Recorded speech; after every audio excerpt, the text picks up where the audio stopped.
Ladies and gentlemen, let me tell you all something right now if you're still breathing. If you woke up this morning, then God ain't done with you yet. See, we out here acting like we got all the time in the world. Like we got a backup life sitting in the closet just waiting on us. Let me help you today. You don't. This right here, this moment, this is all you got. So I came here today not to whisper sweet nothings to your excuses. I came to wake you up. 'Cause baby, another year is about to roll by, and some of y'all still sitting on dreams like they furniture. So tonight we draw the line. No more waiting, no more wishing, no more wasting. This ain't just a speech, it's your alarm clock. It's time to stop sleeping and start living. Stop making excuses. Nobody's coming to save you. See, we live in a world where it's easier to point fingers than to look in the mirror. It's always someone else's fault. Your boss didn't see your potential. Your family didn't support your dreams. The timing wasn't right. You didn't have the money, the connections, the luck. But let me tell you something. Asterisk, asterisk, life don't owe you understanding. Asterisk, asterisk, it owes you nothing. The only person responsible for changing your life is asterisk, you asterisk. Excuses are comfortable. They give you a soft place to land when you fall short. But comfort won't build your legacy. Every excuse you make is another brick in the wall, standing between you and everything you say you want. You're waiting on someone to hand you an opportunity, waiting on motivation to magically show up, waiting for the stars to align. Meanwhile, life is passing you by. There are people out there doing more with less talent, less support, less time, because they refuse to be controlled by excuses. You don't need perfect conditions. You need a decision to take ownership, a decision to stop waiting and start building. Nobody's going to knock on your door with a dream job, a perfect plan, or a second chance. If you want something, asterisk, you better go get it. Asterisk, excuses don't pay bills. They don't build empires, and they sure don't lead to fulfillment. The longer you hide behind them, the further you drift from the life you were meant to live. There's power in realizing that no one's coming, because once you get that, once you truly accept that it's on you, something shifts. You stop playing small. You stop blaming the world. You start moving. Your comfort zone is killing your potential. It feels good, doesn't it? Doing what's familiar, sticking to what you know. Same job, same routine, same circle, same excuses. Safe, predictable, but let me tell you something, nothing extraordinary grows in comfort. Comfort is where dreams go to die. It's where ambition gets quiet, where boldness gets watered down, and the truth is, most people ain't stuck, they're just comfortable. Comfortable being average, comfortable settling, comfortable watching time pass, while they make peace with mediocrity. The problem with comfort is that it tricks you. It convinces you that just because you're surviving, you're living. But surviving ain't living. Clocking in and out, repeating the same year over and over, calling it a life, that ain't it. Your potential is sitting just outside your comfort zone, waiting on you to get uncomfortable, waiting on you to take the risk, speak up, try something new, fall on your face if you have to, but asterisk move asterisk. You weren't made for comfort. You were made to grow, to stretch, to evolve. Growth is uncomfortable. It's messy. It comes with fear, failure, rejection, and all the stuff most people run from. But on the other side of that discomfort, that's where the magic is. That's where you find your strength, your purpose, your power. Comfort won't challenge you. It won't ask you to level up. It'll just keep handing you the same days, same results, same frustrations, until one day you wake up and realize you've built a cage out of habits that feel good but go nowhere. Don't confuse being comfortable with being fulfilled. That quiet frustration you feel, that's your soul telling you there's more. But more only comes to those who dare to leave the easy path behind. Procrastination is the silent killer of greatness. It doesn't shout, it doesn't storm in the room, it whispers. It tells you you've got time. You'll do it tomorrow. You're not ready yet. And before you know it, days turn into weeks, weeks turn into months, and you've spent another year sitting on the same goals, the same ideas, the same untapped potential. It's a sneaky thing, procrastination. It doesn't feel dangerous in the moment. It feels justified. You tell yourself you're waiting for the right time, the right mood, the right circumstances, but really, you're just avoiding the discomfort that comes with doing the work. See, procrastination isn't about laziness. It's about fear.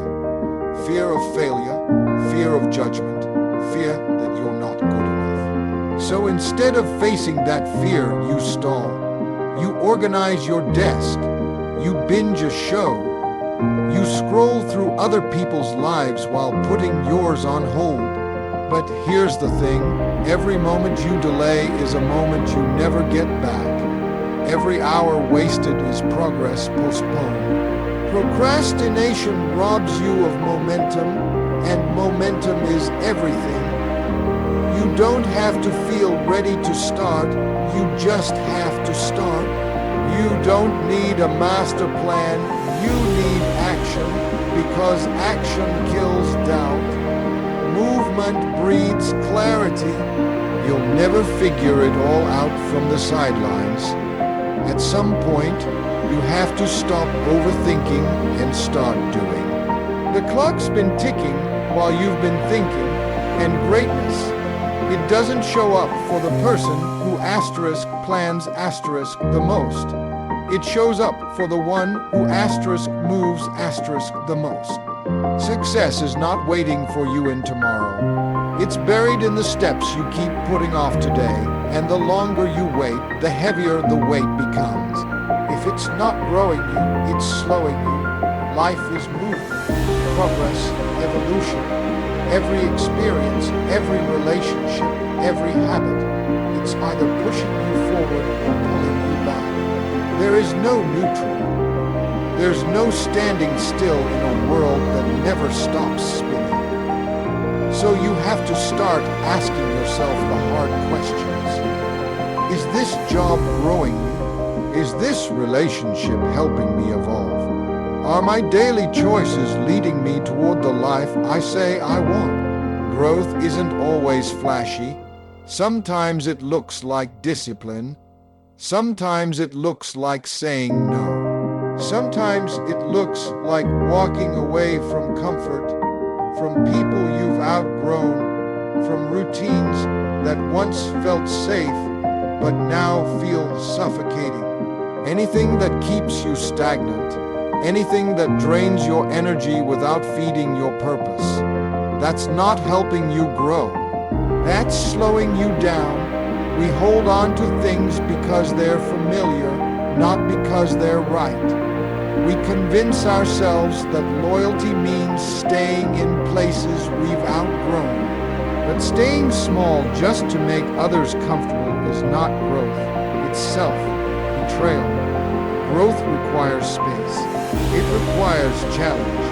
It requires pruning the dead weight that's slowing your climb. You've only got so much time and energy. And every moment you spend stuck in situations that don't elevate you is a moment you're not investing in your future. You can't build a powerful life on a foundation of distractions and dead ends. You need alignment. You need to surround yourself with people, environments, and habits that demand your highest self. This isn't about being perfect.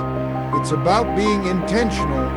If something in your life is constantly draining you, constantly leaving you uninspired or unmotivated, that's a sign. Because what doesn't grow you doesn't just slow you, eventually it breaks you. Faith without action is just a wish. You can sit around talking about how much you believe in yourself, how big your dreams are, how one day it's all going to happen, but until you move, until you act, all that faith is just noise. See, real faith shows up in motion.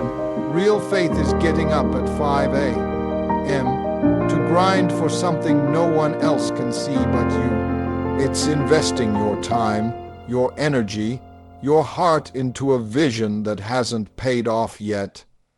Anybody can believe when things are easy, but faith means showing up even when the outcome is uncertain, even when the odds are stacked against you, even when nobody claps for you. There's a whole lot of people who confuse hope with faith. Hope is passive. Hope says, I wish things would get better. Faith says, I'm going to do something to make things better. Hope waits. Faith works. Faith doesn't need permission. It doesn't need a guarantee. It needs a mission. And if you've got that, you don't need anybody's approval to take your first step. Too many people are sitting on faith like it's a lottery ticket, just hoping their number gets called. But faith is not a gamble. Faith is a grind. It's the ability to say, I don't see the full picture yet, but I'm going to move anyway. I'm going to build anyway. I'm going to believe and behave like it's already mine. That kind of faith, that's the kind that changes lives. It's not about knowing how everything's going to work. It's about trusting that as you move, the pieces will come together. Closed doors don't mean failure, they mean redirection. But you'll never find your open door if you're not out there knocking. You have to plant seeds even when the soil looks dry. You have to take shots even when you're shaking. Faith is not about the absence of fear.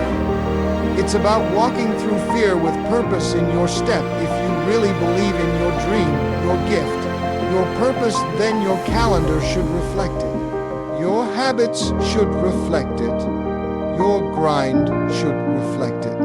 Because if your actions don't line up with your belief, then you're not living in faith, you're just daydreaming with conviction. You're not out of time, but you are out of next year's. We always think we have more time. We act like life is gonna wait for us to get it together.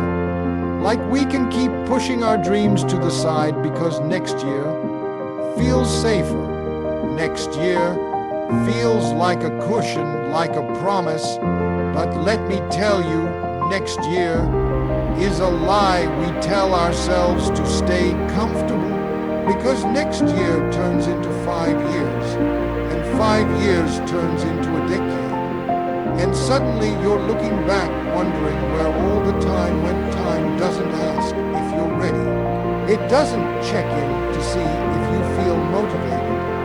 It just keeps moving. Every sunrise is a fresh 24 hours, and every sunset is one less chance to do what you said you would. The truth is, you're not too late, but you don't have time to waste. That vision in your heart, that calling in your gut, it's there for a reason, but it's not going to wait forever.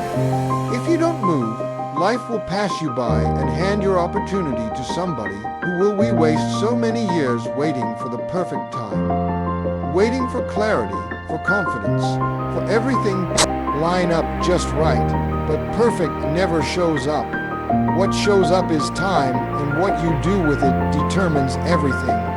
The people who win in life are not always the smartest or most talented. They're the ones who stopped postponing their purpose. They showed up when it was messy, when they were unsure, when they were scared. They understood that someday isn't a date on the calendar. You can't keep putting your life on layaway, like your potential has no expiration date. Every year you delay is another year you live below your calling. It's not that the dream is gone, it's that the window is closing. And while you're busy convincing yourself that there's still time, someone else is out there making moves with less than what you have. Simply because they decided that now is all they need, there's no power in next year. The power is in now. The question isn't if you still have time. The question is how much longer you're going to